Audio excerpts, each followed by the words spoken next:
Hey, we're Saints. Father Chris here. Love you. Love all of you. Thanks for being with us. Welcome to the Way of the Warrior Saint, our crucifixion, live stream.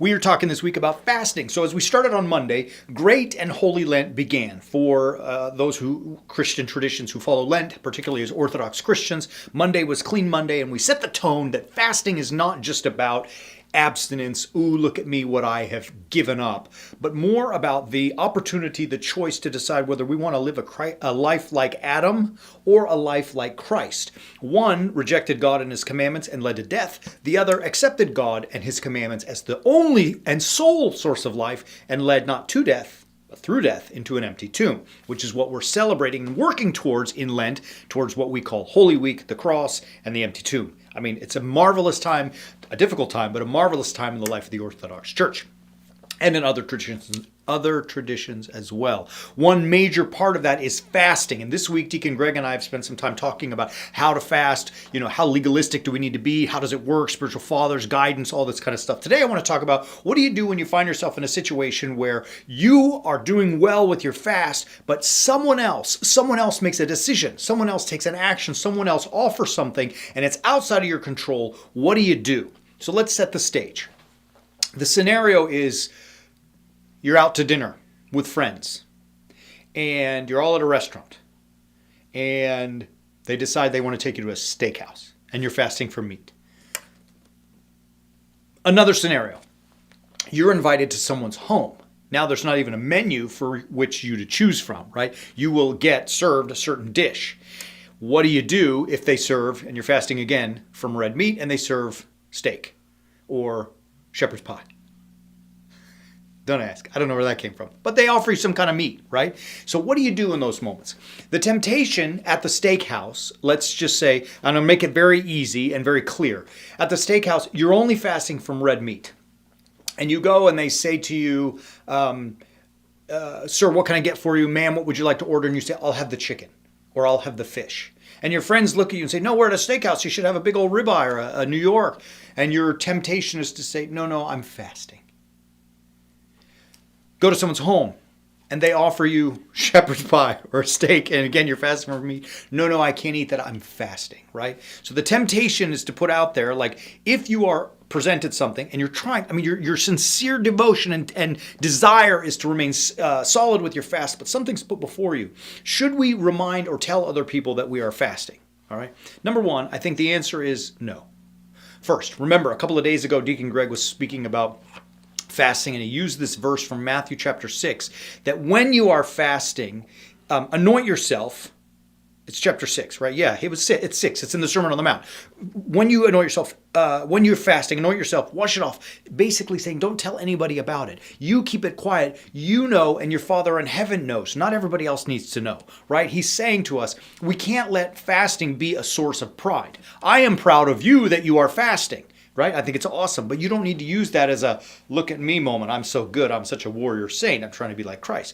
Do that inside. He knows. He's the only one that matters. He's the only one that needs to know. He knows. Do it inside. Number two, never scandalize your brother. All right, now I want to address that second scenario where you are invited to someone's home and they serve you food. St. Paul, 1 Corinthians chapter 10, he's talking about when you go, well, he starts with idolatry, but he shifts into this conversation about eating in the public. Listen to what he says at the end, towards the end of chapter 10. In 1 Corinthians 10, we hear the following. All things are lawful, but not all things are helpful. All things are lawful, but not all things build up. Let no one seek his own good, but the good of his neighbor. Eat whatever is sold in the meat market without raising any question on the ground of conscience. For the earth is the Lord's and everything in it.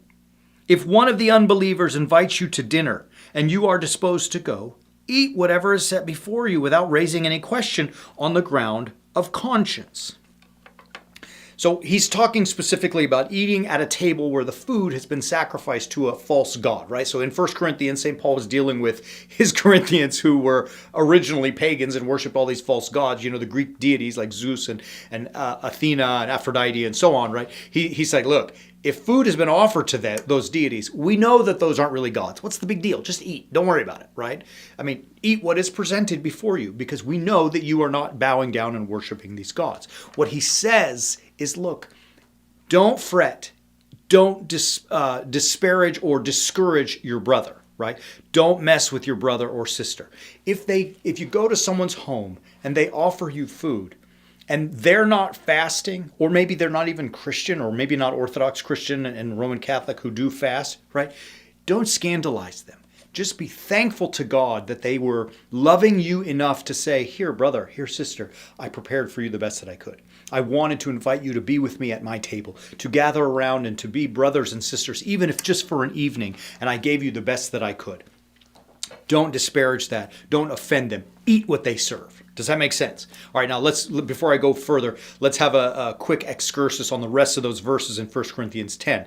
Paul does go further to say, look, if you go to that table and eat at a table that's offered to an idol, and it doesn't bug you because you know that it's not really an idol, but there's another brother sitting at the table seeing you do it and you scandalize him, don't do that, right? So if you go to, let's say, a dinner and someone's invited you to to their home, and they've also invited another fellow Orthodox Christian or another church member, and they're fasting, and they look at you and they see you eating the meat, might it scandalize them? Then you need to be cautious and think about it. So if you can eat around it in that kind of scenario, great, eat around it. Or if they serve multiple types of dishes, choose the one. Do your best. Choose the one that won't cause scandal to the brother. All right, so that kind of stuff notwithstanding. My point now, to come back to the original point, is that if someone invites you and wants to show you love and feed you and offer you that seat around their table, do it. Don't make a big deal out of it. Tomorrow you get right back on the horse. You get right back after it. You may feel though like, oh gosh, I blew my streak. All right, well, if the streak's important to you, I tell you this. The streak, there is a rule that allows for the suspension of a streak without breaking the streak. And that is to show love to the brother and sister, all right? I made that up. But I think it's true. I do that for myself, right? Like if I'm really grinding hard and fasting well and I get an invitation that I'm disposed to take, I don't count that against my streak. I'm still in it because even I've transcended the streak in that I've not scandalized my brother. Listen to that last verse. Just, you don't have to throw it back up, G, but eat whatever sold in the market without raising the ground on conscience. If one of the unbelievers, go back, verse 24. Let no one seek his own good, but the good of his neighbor. Sorry, that's the whole point. What St. Paul is saying is like we're looking out for our brother. Wrapping up the ramble. Hopefully I made some semblance of sense today, but the point is this. We are doing that not to scandalize our brother. So whether you're at the steakhouse with buddies or you're at someone's home and they serve you, our duty, our first priority is not my streak, not my fasting, not my tummy, but the neighbor. And if I can say, like if you're with a bunch of people who know you're fasting at a steakhouse, then order the chicken and don't worry about it. Order the fish and don't worry about it, right? They get it. But if not, let your brother, let your sister always be your reference. That is number one for Jesus. That is number one for St. Paul. That is obviously number one for God. Always looking out for the other one. Final excursus. If you know that your friend is a avid carnivore and he only eats steak, it's probably a good thing for you to not invite yourself to eat dinner with him at his house during Lent, right? Like don't cheat yourself out of it by saying, well, if I go over there, I know he's bound to serve me a steak and I want it this way, I'll get out of it, right? Don't do that kind of stuff either, right? I mean, most of us probably don't do that. But my point is, don't manipulate it. Don't cheat yourself out of the opportunity to struggle through the fast and to fight to be the right warrior saint that you can be. All right, that's enough, don't you think? He's definitely nodding his head vigorously. All right, it was good. Yeah, thank you. I appreciate it. It wasn't good. I rambled, but hopefully you got the point. Remember I said it yesterday, I believe, as well. Fasting, the period of Lent, is not just about what you give up, but what you can alternate, swap one thing for another. Perhaps you swap sin for Scripture. I don't know. How's that? How about you swap Netflix binging or doom scrolling or just wasting, time doing things that we shouldn't be doing and replace it with understanding the Bible, right? Christians, we need to know the book. It's our book, right? I mean, it's a beautiful book. I mean, you can see how big it is, and sometimes it's confusing for some people and they don't get it. Well, let us help you get it. It's just a matter of understanding the Bible. Visit, get it. Love you. All right, so we will be back Sunday, Orthros, Liturgy, at 9 and 10 a.m. Mountain Time, respectively. And then Monday, we're going to continue our live stream. Love you. Have a great weekend. Be safe. Read the Bible. Get it. Understand the Bible. As always, keep walking on the way of the Word, saying.